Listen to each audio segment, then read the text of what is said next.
और इनके पास तो ऐसे भी दानदाता हैं जो अंत्योदय कार्डधारी हैं, वह ज़मीन भी करोड़ों की खरीदते हैं और मुफ्त में दान भी कर देते हैं। लेकिन आने वाला समय हर हाल में दिखेगा कि कमीशन खोरी पे लगाम कैसे लगाई जाती है, वह नौतनवा नगर पालिका में आपको स्पष्ट दिखेगा। क्योंकि मुझे अच्छी तरह आता है कि नौतनवा में यही जब शुरुआत में आए थे तो इनका जो मकान है ना, नीचे पल्ली लगा के रहते थे क्योंकि उसकी छत टपकती थी।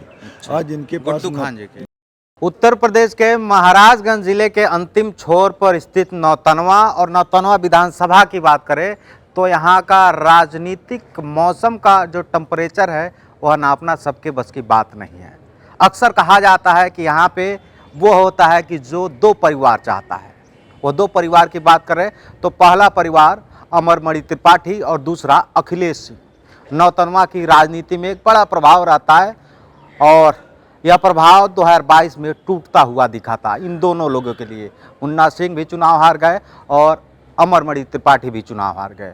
और अब जो है अमरमणि त्रिपाठी जो है बसपा से निष्कासित होने के बाद अपने समर्थित प्रत्याशी ब्रजेश मणि त्रिपाठी को मैदान में कुदा दिए हैं। वैसे यहाँ के नगर पंचायत की राजनीति की बात करें तो गुड्डू खान 3 बार से उनके परिवार के लोग जो है उनका कब्जा रहा है और ये कहा जाता है कहीं ना कहीं अमरमणि त्रिपाठी के प्रभाव के कारण वह कब्जा भी रहा है। अब ब्रजेश मणि त्रिपाठी के साथ हैं अमरमणि त्रिपाठी, बात करते हैं। सबसे पहले तो बहुत स्वागत। धन्यवाद आपका। नौतनवा की बात आती है, नौतनवा के विकास की बात आती है तो मुझे लगता है, मैं पूरा शहर घूम रहा था, यहाँ पे गंदगी का अंबार और ट्रैफिक की एक बड़ी समस्या है। तो पहले मैं यह जानना चाहूँगा आपका क्या विज़न है, नौतनवा को किस तरीके से ब्रजेश मणि डेवलप करना चाहते हैं? सबसे पहले तो नौतनवा के 25 वार्ड हैं, 25 वार्डों की अलग अलग समस्याएं हैं और हर कोने की अलग समस्याएं हैं। तो मेरी प्राथमिकता होगी कि जो जो समस्याएं उन समस्याओं को लेकर मैं चलूं। वर्तमान समय में हमारे नगर पालिका वासियों को हाउस टैक्स के रूप में नगर पालिका प्रशासन लूट रहा है। मेरा पहला मुद्दा है कि हम लोग टैक्स को कम से कम नियंत्रित करेंगे। उसके बाद फिर जो है मान के चलिए कि हर हाल में नगर में विकास के नाम पे जो अभी आपने बताया कि सड़कों की हालत, सड़क बुरी तरह टूटे पड़े हैं। उसके पीछे कारण ये है कि सड़क के ऊपर ईंट तो अच्छी लगाई गई लेकिन उसके नीचे मटेरियल गायब कर दिया गया। नालियाँ बुरी तरह ध्वस्त पड़ी हैं और इसके साथ साथ नौतनवा बिजली समस्या से भी जूझता है और वर्तमान समय में पानी की भी समस्या बड़ा कठिन विषय है। तो इन सारी समस्याओं को लेकर चलना है। इस समय मच्छरों का प्रकोप है, आने वाले समय में स्वास्थ्य संबंधी बहुत सारा, तो जो भी नगर पालिका का दायित्व है उन दायित्वों को लेके नगर पालिका के हर कोने की समस्या को लेके चलने का काम मेरे द्वारा किया जाएगा। एक बड़ा सवाल था कि यहाँ की राजनीति में 2022 के पहले तक कहा गया कि 2 परिवार का कब्जा है और 2022 विधानसभा चुनाव में वह किला कहीं ना कहीं ढह गया। तो ब्रजेश मणि त्रिपाठी अमरमणि त्रिपाठी का साथ लेकर कैसे फतह करेंगे, ताकि ये राह तो आसान नहीं दिख रहा है। जैसे हकीकत यह है कि नौतनवा में जो है अगर देखा जाए तो मणि परिवार का दबदबा वास्तव में काफ़ी समय से रहा है और आने वाले समय में रहेगा। इसके पीछे कारण ये है कि ये लोग विकास की सोच रखने वाले लोग हैं और हमेशा इन लोगों ने विकास को ही तवज्जो देने का काम किया है। जहाँ तक बात आती है कि हम इनके साथ हैं तो क्या होगा, हर हाल में मान के चलिए कि आज के समय में हमारी लड़ाई किसी के साथ नहीं है और हम लोग सीधे तौर पे एक तरफा लड़ाई में आगे चल रहे हैं और नौतनवा की जनता भी चाह रही है कि जो 15 साल से उनके साथ लूट किया गया, खसूट किया गया, उनको कहीं न कहीं जो प्रलोभित किया गया, उन सारे प्रलोभन को तोड़कर वह जो है नौतनवा के विकास को चुनने का काम करने जा रही है। और मुझे पूरा विश्वास है कि किसी से लड़ाई नहीं, हम लोग एक तरफा चुनाव जीत रहे हैं। बीजेपी के लोग ये आरोप लगाते हैं, ताकि विगत 3 कार्यकाल की बात करें तो गुड्डू खान का परिवार का दबदबा रहा है और कहीं ना कहीं अमरमणि त्रिपाठी का एक बड़ा सहयोग रहा है। तो इन 15 सालों में नौतनवा तो पीछे गया है। अक्सर विरोधी ये आरोप लगाते हैं कि यहाँ कमीशनबाजी का अड्डा होता है, गुड्डू खान सेटिंग करके राजनीति करते हैं। और इन 15 साल में आखिर अमरमणि त्रिपाठी को क्यों नहीं ध्यान गया, और आज ब्रजेश मणि त्रिपाठी इस बात को कह रहे हैं कि 15 साल से जो है नौतनवा को लूटा गया, तो कहीं ना कहीं साथ तो अमरमणि त्रिपाठी का भी था। जैसे आप एक बार ध्यान दें जी कि अमरमणि त्रिपाठी जी, यह लोग जो है हमेशा से नौतनवा का कहीं न कहीं विकास चाहते थे और उन्होंने विकास के रूप में उनको स्थापित करने का काम किया और उस आदमी ने भरोसा दिलाया कि मैं विकास करने का काम करूंगा। परिस्थितियां कहीं न कहीं उसके पक्ष में बैठती रहीं और लोगों ने उसका पूरी तरह साथ दिया। वह हमेशा परिस्थितियों के अनुसार बदलते रहते हैं। जैसे आपने कहा कि एक पार्टी का नाम लिया कि वह लोग आरोप लगाते हैं कि कमीशन का अड्डा रहा। मैं आपको स्पष्ट बता दूं कि अगर अड्डा रहा तो बीजेपी का वर्तमान में अगर देखा जाए तो सबसे ज़्यादा संरक्षण तो गुड्डू खान जी को मिला। अगर उनको संरक्षण नहीं मिला होता तो क्या गुड्डू खान अब तक जेल के अंदर नहीं होते। नायला खान के खिलाफ बिना काम कराए 48 लाख रुपए के घोटाले का एक FIR चल रहा है। गुड्डू खान जी के खिलाफ कहीं न कहीं लोकायुक्त में जांच पड़ी हुई है। इनको जेल जाना है।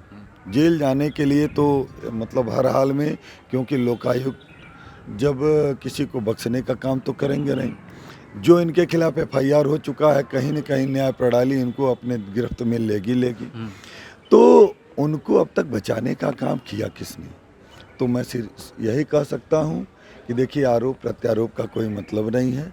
यहाँ पे हर हाल में विकास की ही जय होनी है और नौतनवा की जनता अच्छी तरह जान चुकी है कि एक व्यक्ति 15 साल का जो क्रियाकलाप है, अभी आप स्टेशन चौराहे के बगल में खड़े हैं, बरसात की सीजन जब आता है ना, किसी की हैसियत नहीं होती कि मेन रोड पे पैदल चला जाए, क्योंकि वहाँ मान के चलिए कि कम से कम आधा ठेंगुन पानी हमेशा लगा रहता, बहुत बुरी तरह गंदगी छाई रहती है।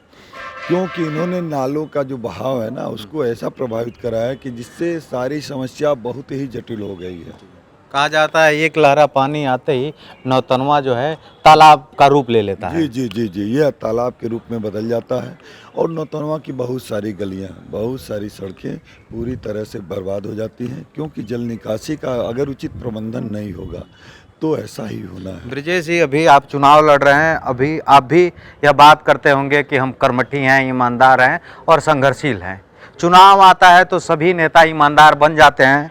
चुनाव जीतने के बाद उनके अलग प्रोटोकॉल हो जाते हैं, अलग अंदाज हो जाता है और अलग तेवर हो जाता है। आम जनता मिल नहीं पाती है और ये कहा जाता है अक्सर नगर पंचायतों में, मैं ये सिर्फ आपको मैं नहीं कह रहा हूँ, ये सभी प्रत्याशियों को कह रहा हूँ कि अक्सर कमीशन का एक खेल हो जाता है। 25%, 30%, 35%, आवास में 20,000। तो ये ईमानदारी ब्रजेश मणि त्रिपाठी की जो कैमरे पे आज कह रहे हैं, क्या ये चुनाव जीतने के बाद भी होगी या फिर आप उन्हीं में से हो जाएंगे 20% और 25% वालों में से? मैं बतौर सभासद नगर पालिका परिषद में 5 साल मेरी पत्नी का कार्यकाल था, 10 साल मेरा कार्यकाल था। मैं आपको बता दूं कि मेरे ऊपर कमीशनबाजी का आरोप कोई नहीं लगा पाया, ठीक है। तो मैंने कुछ साबित करने का काम किया है। अब तो मेरी इतनी हैसियत भी नहीं है कि मैं हनुमान जी बन पाऊँ, अपना सीना फाड़ के दिखा दूँ, लेकिन आने वाला समय हर हाल में दिखेगा कि कमीशन खोरी पे लगाम कैसे लगाई जाती है और नौतनवा नगर पालिका में आपको स्पष्ट दिखेगा। क्योंकि मुझे अच्छी तरह आता है कि नौतनवा में यही जब शुरुआत में आए थे तो इनका जो मकान है ना, नीचे पल्ली लगा के रहते थे, क्योंकि उसकी छत टपकती थी। आज इनके पास गुड्डू खान जी की आज इनके पास 25 मकान हैं और वो महल जैसे हैं। तो परिस्थितियां केवल नौतनवा की हैं।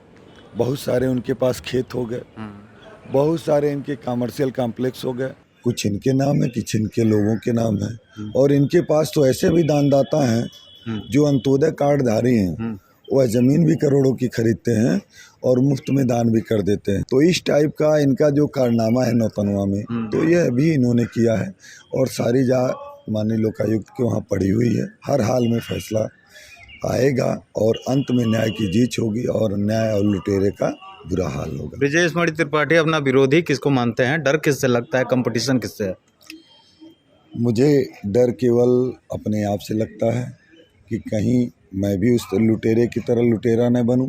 तो मैं केवल भगवान से ही प्रार्थना करता हूं कि जो तुम दिए हो वह मेरे लिए पर्याप्त है और मैं कभी भी जो है गलत रास्ते पे न चलूं। मैं अपने ऊपर वाले से हमेशा मान के चलता हूं कि जिससे मुझे रोज़ रोना ना पड़े।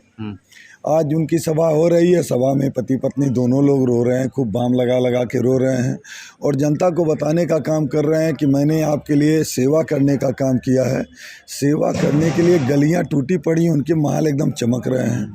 तो इस टाइप की सेवा करने का भगवान मुझे कभी मौका ना दे, यह मेरी रोज़ की प्रार्थना होती है।